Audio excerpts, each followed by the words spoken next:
안녕하세요. 안녕하세요. 나라살림연구소 보고서 읽어드리기 시간입니다. 오늘도 정찬 선생님하고 같이 합니다.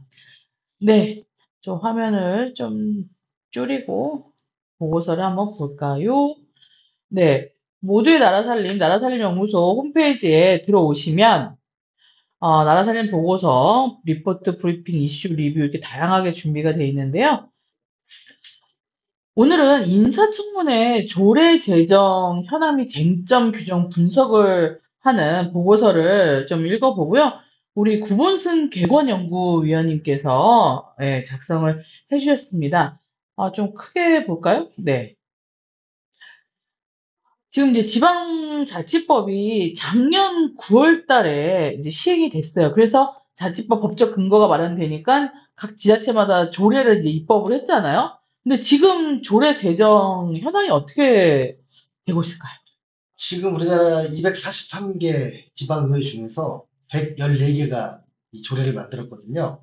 그래서 46.9%니까 반 조금 안 되는 거죠. 아니, 다 이게 법이 딱 이렇게 만들어지면 다 조례 제정할 줄 알았는데 그렇지 않네요. 문제가 뭐냐면 할 수 있다로 되어 있는 거예요. 해야 한다가 아니어서 그러다 보니까 아, 지금 안 하고 있는 것들이 많은 지금 음, 상황입니다. 음. 근데 지금 보시면 광역의 17군데 중에서도 아직도 안 하고 세 군데나 되고요. 어디죠? 울산, 인천, 전남도 의회입니다. 음, 기초의회도 당연히 그 절반 이상이 지금 안 하고 있는 상태인 거고요. 아무래도 이런 거를 좀 조례를 규정해 놓지 않으면 인사청문회가 아무래도 좀 될 가능성이 별로 없겠죠. 네.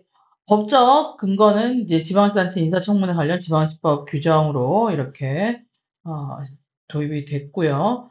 그래서 인사청문 대상 현황은 정무직, 국가공무원인 부시장, 부지사, 그리고 지방공사 사장, 지방공단 이사장, 네, 이렇게 현황들이 아주 자세하게 다 적시가 되어 있습니다. 네, 출자 출연 기간자, 우리 지자체에 상당히 많잖아요, 그죠? 지방 네, 공기업하고 출자 출연 기간이. 800개가 넘게 있습니다. 네.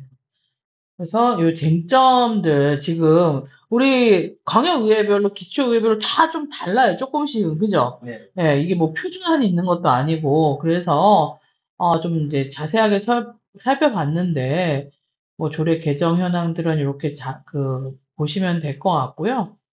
예, 여기 이제 기본적인 어떤 들어가는 조례 내용들이 좀 있습니다. 그런데 이제 분석을 해보니까 이제 쟁점 사항들이 여러 가지가 나왔는데 첫 번째 쟁점 사항이 뭐죠? 그 인사청문을 그 요청할 수 있다는 거에 대해서 임의 규정이냐 강행 규정이냐 이게 지금 쟁점 사항입니다. 그래서 음. 지금 다수 광역의회는 있다로 되어 있는데 경기도나 몇 군데서는 한다라고 되어 있는 거죠. 근데 법으로 할 수 있다라고 돼 있기 때문에 해야 한다 이렇게 할 수는 없는 거잖아요. 근데 이제 경기도에서는 논란이 되고 있겠네요. 광주시 의회도 또 이렇게 네. 그래서 이거는 좀 정치적인 또 싸움이 되면서 이런 논쟁이 있어야지 또 법이 바뀔 수도 있는 거잖아요. 네. 그죠? 딱 두 번째 쟁점 사항은 그 연임 하는 사람들은 그러면 또 받아야 된단 말이냐? 연임시 문제거든요. 그래서 지금 다수 광역의회에는 규정이 없어요. 음, 강원도만 음, 그 최초에 실시하지 않은 경우에는 또 한다. 이렇게 이러는 거죠. 음. 그러니까 결국은 한 번 했으면 안 한다는 얘기인 것 같아요. 네, 뭐, 그래도 될 것 같아요. 그리고 인사청문회 시행 단위와 위원 구성 방식도 쟁점이 되고 있고, 네. 그다음에 인사청문 요청하는 첨부 서류 종류에 대해서도 조금씩은 다 의회별로 다릅니다. 그죠? 네. 예.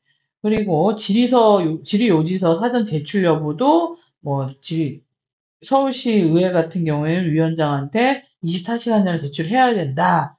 그런데 이제 뭐 다른 데는 또 없는 경우도 있고요. 그죠? 네. 뭐 결국 그걸 제출해야 할까요? 그런 생각이 드네요. 네네네. 그다음에 인사청문 대상자에게도 자료 제출. 이 내용은 뭐죠? 그러니까 보통 자료 제출을 요구할 때는 국가기관 지방자치단체나 그 해당 기관들한테 자료를 요구하는 거거든요. 그럼 인사청문 대상자에게 직접 요구할 수 있는지 없는지가 네. 조금씩 다른. 예를 들면 네. 국회 같은 경우에는 이제 직접 요구하지요. 그런데 네네네네. 이제 지방도 해야 된다가 이제 갈리는 거라고. 그래서 인사청문 대상자가 자료 안 냈다고 그것도 싸우는 거잖아요. 그죠? 그게 아주 논란이 많이 되는데 그런 부분들도 조금씩은 다릅니다. 그다음에 어떤 쟁점 사항이 있죠? 인사청문 준비요청서 제출을 규정하고 있는 곳이 있습니다. 음, 강원도. 음, 그래서 이것도 지금 이제 음. 쟁점이 되고 있습니다. 네, 뭐 이거 관련된 내용들이고요. 네. 그다음에 임명 철회권의 규정 여부. 네. 네, 지금 서울하고 경기도 외에 그 음, 기초는 경남 합천군에 있는 건데요. 그 인사청문 대상자가 정당한 사유 없이 뭐 답변을 안 하거나 제출을 안 하거나 그러면 부적합하다고 위원회가 의결한 경우에는 임명 철회를 건의할 수 있다 해요. 건의할 수 있죠. 네. 저는 근데 거꾸로 보면 이 세 군데 말고는 건의할 수 있다는 규정이 없다는 거 아니에요. 아, 네. 건의할 수 있게 좀 조례에 들어가는 게 괜찮을 것 같네요. 그래서 또 별지 서식 관련해서 이런 어떤 쟁점들이 있고, 여러 지금 의회별로 약간 특성은 다 있는 거잖아요. 그래서 단律적일 필요는 없을 것 같습니다. 하지만 조례는 법이 이제 뭐 제정이 됐으니까 시행이 되고 있는 마당에 조례를 좀 많이 제정해야 되는 게 맞지 않나요? 그럼요. 그러니까 조례가 없어도 할 수 있는데, 하지만 조례가 없을 경우는 할 가능성이 적어지겠죠. 뿐만 아니라 조례가 없으면 저희 이 청문회를 하더라도 어떻게 어떤 특정한 형식이나 절차 이런 것들이 없이 굉장히 그런 하는 어떤 그 자체로만 끝난 데서 의미를 찾는 그런 경우가 될 수 있습니다. 네. 조례가 안 만들어진 곳들이 많으니까 조례를 만들려고 하는 거고요. 특히 이제 뭐 아예 특정 지역 같은 경우 아예 아무 데도 만들지 않는 곳이 있어요. 그래서 이런 부분들을 지적을 하는 거고 이게 조례를 안 만드는 이유가 사실은 이제 이 인사행위나 검증을 속적으로 하려는 의도는 없는가? 없는 건 아니냐? 그런 문제입니다. 그러니까 조례를 제정하는 게 첫 번째고, 그 다음에 실효성이 있어야 네. 되잖아요. 만든 거를 뭐 이렇게 그 유명무실하면 안 되는 거잖아요. 그래서 있더라도 네, 더 실효성을 높여라. 네, 그래서 인사청문 요청 대상 뭐 이런 아까 말씀드린 어떤 내용들에 대해서 조금 더 의회별로 실효성을 높이기 위한 조례 개정이 필요하다. 지자체 같은 경우에는 뭐 그런 말도 있잖아요. 지자체장이 거의 뭐 지역의 황제다.